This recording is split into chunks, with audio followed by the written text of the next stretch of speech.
Em novo discurso, o presidente dos Estados Unidos, Joe Biden, voltou a se confundir durante falas.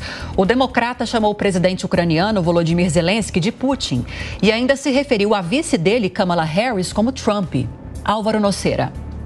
Durante a cúpula da OTAN em Washington, o presidente americano Joe Biden anunciou o presidente Putin ao chamar o ucraniano Volodymyr Zelensky para discursar. Alguns segundos depois, Biden se corrigiu dizendo que Zelensky vai derrotar o líder russo. Agora quero passar a palavra ao presidente da Ucrânia, que tem tanta coragem quanto determinação. Senhoras e senhores, presidente Putin. Presidente Putin, ele vai derrotar o presidente Putin, presidente Zelensky. Estou tão concentrado em derrotar Putin que temos que nos preocupar com isso de qualquer forma, senhor presidente. Em uma aguardada coletiva de imprensa pouco depois, Biden adotou um tom de voz mais firme para demonstrar vigor, mas acabou cometendo uma nova gafe. O democrata chamou a própria vice Kamala Harris de Trump. Olha, eu não teria escolhido a vice-presidente Trump para ser vice se ela não fosse qualificada para ser presidente. Então vamos começar por aí. Número 1, o fato é que a consideração é que sou a pessoa mais qualificada para concorrer à presidência. Eu venci ele antes e vou vencê-lo novamente. Mesmo diante da insistência dos jornalistas com relação ao seu estado de saúde, Biden não deu sinais que deve desistir da corrida pela Casa Branca e reforçou que a disputa contra Trump requer uma pessoa experiente como ele. Olha, não estou nisso pelo meu legado, estou nisso para completar o trabalho que comecei. Biden ainda reforçou que está fazendo exames cognitivos com frequência. Eu fiz 3 importantes e intensos exames neurológicos por um neurologista. E todos os casos, o último em fevereiro, eles falaram que estou em boa forma, ok? Eu tenho um pequeno problema com meu pé esquerdo que já não tem tanta sensibilidade porque eu quebrei meu pé e não usei a bota ortopédica. Mas estou bem. Todos os dias eu passo por testes das minhas capacidades neurológicas com as decisões que tomo diariamente. Presente na cúpula, o presidente da França, Emmanuel Macron, saiu em defesa de Joe Biden e reforçou o apoio ao democrata. Evitarei comentar sobre a política interna americana. Todos nós cometemos erros às vezes. Isso aconteceu comigo e pode acontecer novamente amanhã. Eu pediria a sua compreensão, como eu pediria a qualquer pessoa de bom coração. Macron completou dizendo que Biden é sempre preciso nos temas que domina. Bom, e para a gente falar mais sobre toda essa repercussão, nós convidamos para participar aqui do Jornal da Manhã o professor de Política Internacional da Universidade do Rio de Janeiro, Paulo Velasco. Professor, bom dia, obrigada pela participação. Bom dia, Lívia, Rafael, um prazer sempre conversar com vocês. E agora, professor, quanto mais o Biden insiste nessa candidatura, mais ele é pressionado para desistir dela.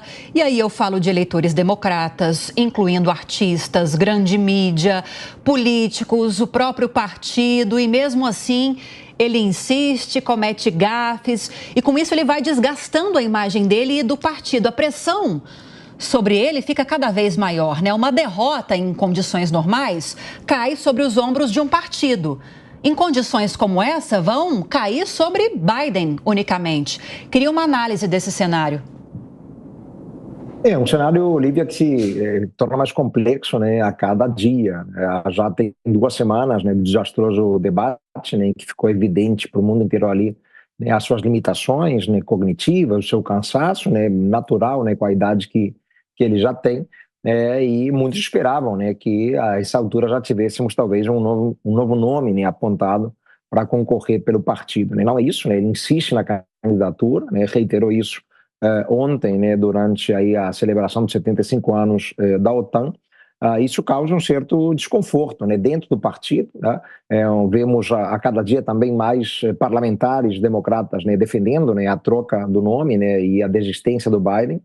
É bem verdade que ainda não os grandes caciques do Partido Democrata, né, ex-presidentes, por exemplo, Obama, né, tem mantido o apoio ao Biden, né, a própria vice-presidente, né, não tem muita alternativa a Kamala Harris, né, então os grandes caciques democratas ainda não se colocaram, né, pelo menos não explicitamente, ostensivamente, defendendo a desistência, mas a pressão é crescente, sim, né, e além dos eleitores, né, que ficam preocupados, né, com a candidatura Biden, isso pode desgastá-la, né, e fazer com que perca apoio diante das eleições, né, já cada vez mais próximas, né, no dia 5 de novembro, eu destaco a postura dos doadores.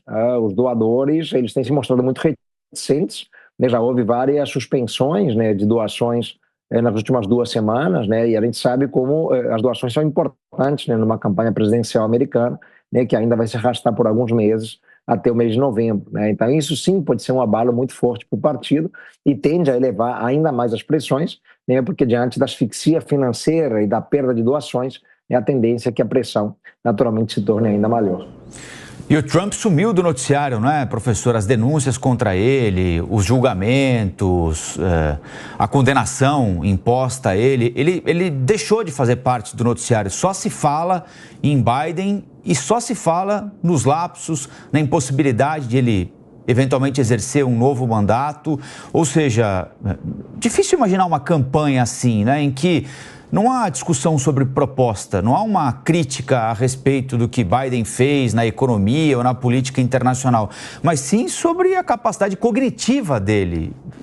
Não há como tocar uma campanha assim, é muito difícil, né, professor? Exatamente, Rafael, esse é um ponto crucial, né? Na verdade, no debate nós também já não vimos quase nada, né, em termos de discussão de propostas, né, nada de concreto, né? E tem sido assim. Ou seja, os eleitores americanos a essa altura do campeonato, né, já em julho, né, não tem muita ideia, né, daquilo que o Trump, por exemplo, propõe, né, ele parece ser mais do mesmo, já governou o país, mas não há uma ideia muito clara, né, do que ele propõe, e o Biden é a mesma coisa, né, ele seria a continuidade, evidentemente, né, mas não tem havido uma discussão, né, de soluções ou de caminhos, né, por exemplo, para um país onde o custo de vida ainda é muito elevado, né, onde houve uma perda de poder aquisitivo, então são questões muito centrais, né, muito prementes que não têm sido debatidas, né. Para o Trump, claro, é maravilhoso esse foco todo em cima do Biden, né, esse desgaste no Partido Democrata, né, essas discussões, né, e fraturas dentro do próprio apoio, né, ao atual presidente Joe Biden, né, nessa tentativa de concorrer à reeleição, né, e efetivamente, né, as manchetes já não dão mais tanto destaque, né, às acusações, né, e julgamentos, né, e condenações, né. Trump já foi inclusive condenado, né, contra o Donald Trump, né.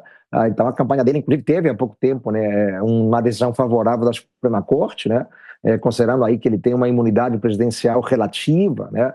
Enfim, então são várias questões que colocam o Trump em alguma vantagem, embora, né, as pesquisas eleitorais, né, mais confiáveis, né, ainda coloquem os dois numa situação de empate técnico, né, a diferença aí, né, de 1% na última pesquisa, né, divulgada ontem, né, o Biden 1% atrás, né, isso é margem de erro, então, né, quer dizer, as pesquisas ainda não conseguem medir, né, ou captar efetivamente um desgaste, um derretimento concreto da candidatura Biden, pelo menos não junto àqueles eleitores, né, que são alvo da pesquisa de opinião, mas dentro do Partido Democrata a situação ela é muito delicada, né, e claro, né, isso faz com que o Donald Trump esteja surfando uma onda muito favorável, né, onde sequer, né, o foco, né, da imprensa está sobre ele, né? Nenhuma das questões que ele tem pendentes com a justiça, né, tem sido muito levantada nos últimos tempos, porque todo mundo se preocupa com a capacidade cognitiva e mental do atual presidente, que, bom, se hoje ainda tem condições de governar, a grande dúvida é se teria para fazê-lo mais 4 anos, né, a partir do mês de janeiro. Vilela?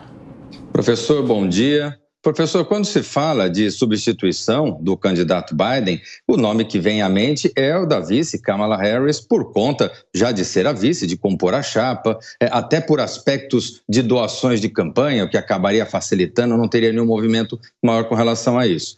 Agora, na sua visão, há tempo ainda para, eventualmente, o Partido Democrata trazer um outro nome, tirar um coelho da cartola, um nome de maior destaque, Michelle Obama, por exemplo, Hillary Clinton, algum nome que possa realmente mexer significativamente no tabuleiro político, ou no atual estágio avançado o senhor entende que ou é Kamala Harris ou é Joe Biden, não tem outro nome?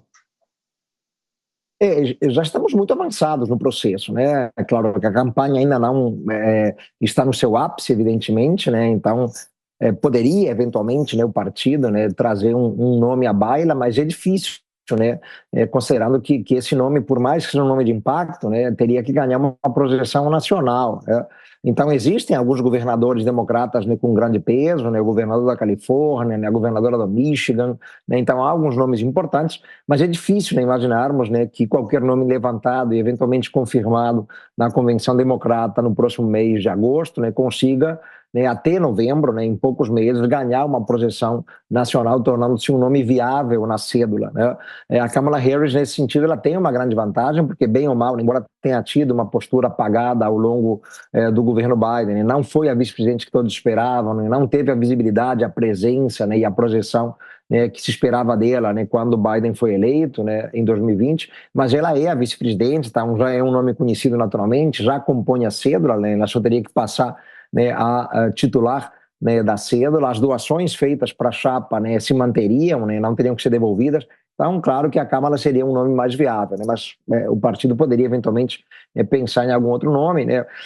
O nome da Michelle Obama tem sido muito levantado porque é quase que um sonho do partido, né, mas, enfim, ela nunca teve interesse em entrar efetivamente na vida pública, não creio que o faria nesta condição, né, ainda mais com, né, o seu marido e ex-presidente Obama, né, apoiando o Biden. Né. Então, a situação do Partido Democrata é muito delicada. Né? O nome mais óbvio, claro, é a Kamala, né? Mas também não é um nome que goze de tanta popularidade, né? Sobretudo depois, né, desse período tão apagado em que, na verdade, ela não teve nenhum papel de maior destaque, nem para dentro nem para fora. Né? Às vezes o vice-presidente Vilela, ele tem um papel pequeno, né, do ponto de vista doméstico, em questões internas, mas se torna quase que um chanceler paralelo ao secretário de Estado. Né? Não foi o caso da Kamala Harris, né, ela quase não apareceu, mas assim, né, seria certamente o nome mais óbvio para tentar salvar uma candidatura, né, que neste momento se mostra muito desgastada, apesar da reticência e resistência do presidente em desistir do pleito. Professor, eu preciso fechar, mas só uma dúvida. Tem um prazo legal para que haja uma eventual substituição de Biden nessa disputa ou não, lá nos Estados Unidos? Em tese, o prazo é até a Convenção Democrata, né, que quando o nome é confirmado, né, mas mesmo depois da Convenção, né, em alguns casos excepcionais, poderia haver a troca do nome. Né, a Convenção Democrata é no mês que vem, em Chicago. Muito obrigada pela participação. Conversamos com o professor Paulo Velasco, sempre nos atendendo tão gentilmente. Bom fim de semana, professor. Até a próxima. Obrigado, bom fim de semana para todos, até a próxima. Obrigada.